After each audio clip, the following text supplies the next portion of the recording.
Unos estudiantes de Bellas Artes desmontan para aprovechar los materiales un edificio industrial de la Diputación de Granada destinado a ser demolido.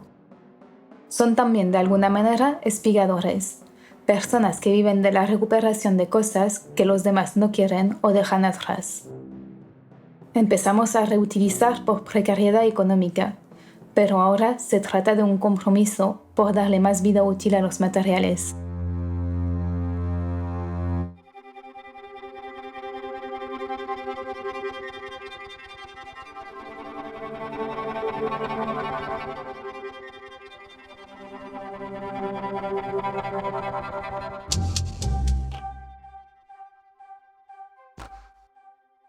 Supimos que se estaba desmantelando un poblado temporal. El destino de 42 módulos prefabricados de propiedad pública iba a ser probablemente el desguace. Iniciamos las gestiones para ofrecer a diferentes colectivos la posibilidad de adjudicarles gratuitamente algunos de estos módulos. La iniciativa de reutilizar implicó a varios colectivos en la creación de una red de espacios autogestionados por toda España. La herramienta de gestión para la reutilización y redistribución de recursos nace de la necesidad de disponer de un listado de lugares y materiales constructivos a disposición de los colectivos que interactúan con la red Arquitecturas Colectivas. Su función es de localizar, almacenar y proveer de recursos materiales para su posterior uso en construcciones de equipamientos para la activación social y uso comunitario a través de técnicas de reutilización. Se regula por Real Decreto la producción y gestión de los residuos de construcción.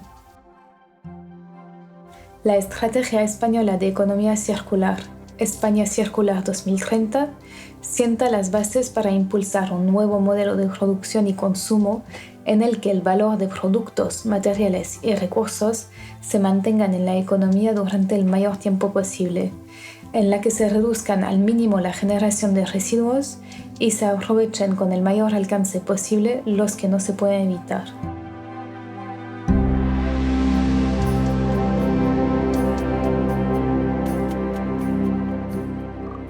Nosotros estamos acostumbrados en España a trabajar pues, con excavación, hierro, hormigón, ladrillo, ¿no? Y de repente pues, cambiamos a un escenario diferente, ¿no? en el que respondemos a las exigencias, digamos, de un edificio a través de otros materiales y otros sistemas constructivos. Las peculiaridades técnicas que se perciben son, evidentemente, pues son los materiales con los que se trabaja, los procesos constructivos en seco, el hecho de reutilización de materiales, de adaptación al diseño en función de lo disponible para conseguir algo pues, que realmente pues, funcione estéticamente, funcionalmente y bueno, a nivel de calidad, ¿no? Bueno, a mí me dificulta un poquito la labor desde el punto de vista de dirección facultativa, ¿no? Porque no cuentas con un proyecto cerrado desde el principio. Entonces, bueno, tienes que ir viendo un poco de qué dispones, de qué materiales dispones para integrar al proyecto, cómo se van a integrar, si funcionan o no, si valen o no, ¿no? Y bueno, en función de eso, pues eso, vas viendo un poco que el resultado evoluciona. Construimos un prototipo de casa en el interior de una nave del Centro Internacional de las Artes Vivas, Naves Matadero, destinado a invitar a creadores y espectadores a experimentarla durante un mes. Una vez terminada la programación, se desmontaron los elementos de la casa y se trasladaron a la Cañada Real para formar el primer edificio del Centro Sociocomunitario, un espacio de trabajo multifuncional de 48 metros cuadrados. Tuvimos la suerte de poder contar con el almacén de Villa, ¿no? O sea, los recursos que tiene el Ayuntamiento de Madrid a día de hoy, la reutilización y la creatividad en la que Recetas Urbanas ha hecho de utilizar materiales que tenían un uso en una primera vida y en una segunda vida se les da un uso diferente, ¿no? Completamente diferente, como desde colocar unas sillas a modo de parasol hasta unos andamios que también estaban en la chatarrería del almacén de Villa, utilizarlos como escalera. La peculiaridad quizá del proyecto es justo eso, es las diferencias con respecto a una construcción tradicional. Desde la licitación qué es lo que estás licitando, cuál es el proyecto, qué es lo que vas a licitar después, a por supuesto la ejecución y el día a día de ejecución del proyecto. Bueno, nuestro gran deseo de haber incorporado tantos materiales en la obra y aun teniendo una ley de economía circular, realmente nos están incorporando en obras públicas, ¿no? Hemos intentado por mil maneras meterlo en los pliegos, meterlo en contratos e incluso movilizar patrimonio público de almacenes, ¿no? Pero es una cosa que actualmente, por mucho que se hable, por mucho que se cuente, no están incorporadas a las obras públicas. Nosotros en nuestros proyectos hemos intentado no solo usar material de reuso en esa nueva obra, sino pensar en qué va a pasar luego si esa obra se desmonta, ¿no?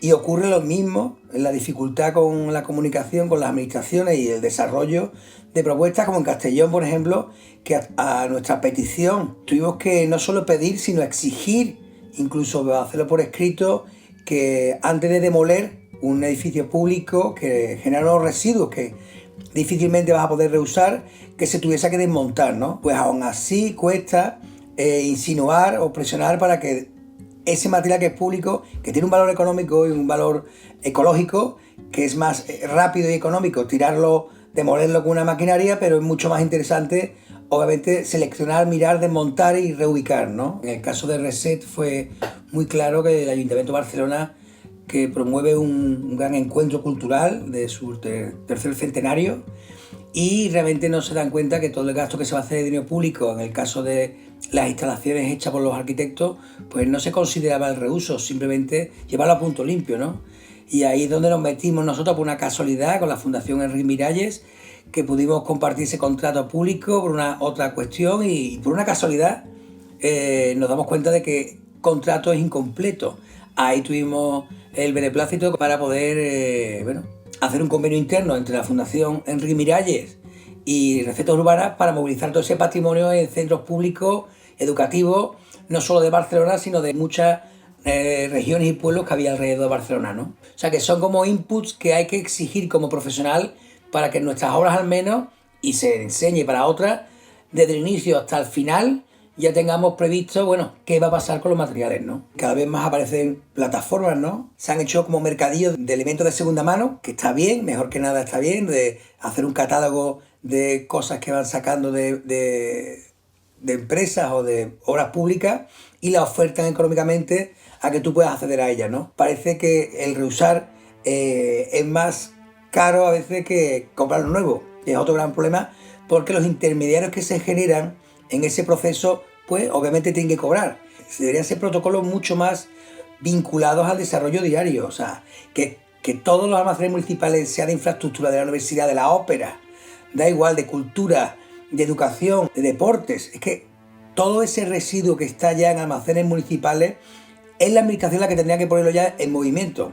Es muy difícil y muy raro que una administración local o autonómica te permita el acceder para una obra social, para una obra educativa, el ver, el medir, el evaluar la posibilidad de usar esos materiales en obras públicas, ¿no? Los puntos limpios ocurre lo mismo, que vas a ellos y por supuesto por normativa no se puede sacar nada de esos elementos, ¿no? En otros países, como en Suecia que hemos trabajado, esos puntos limpios son también puntos donde mejoran el material, lo limpian, lo ordenan, lo tasan y lo valoran, y tú puedes ir allí a comprar por muy poco recurso económico todo tipo de elementos. Los proyectos que se diseñan, que tienes que entregar un proyecto básico y una ejecución para hacer una edificación, muchas veces esos materiales que vas a incorporar no han aparecido, aparecen luego o durante el proceso. Entonces el proyecto técnico tiene que ser muy abierto y permitir esos cambios incesantes, ¿no? En las escuelas de arquitectura no se habla de este tipo de temas, es anecdótico, y ni de cálculo, ni durabilidad, y son algunos profesores los que realmente se meten un poco en enseñar ejemplos y modelos. Pero nos falta muchísimo desde los colegios profesionales, desde la academia, de hablar de estos temas, de ponerlo en claro, ¿no? Y generar realmente una cultura de reuso eficaz, ¿no? Y no solo en equipamientos temporales y provisionales o elementos mobiliarios, sino en elementos estructurales, ¿no? En elementos edificatorios, y hacer que un edificio que pasa a código técnico tenga un porcentaje medio alto de material reusado. No es solo los valores energéticos del reuso material, sino con la manera de de buscarlo, de reusarlo y diseñar conjuntamente, es una manera que tiene unos valores sociales, culturales y educativos.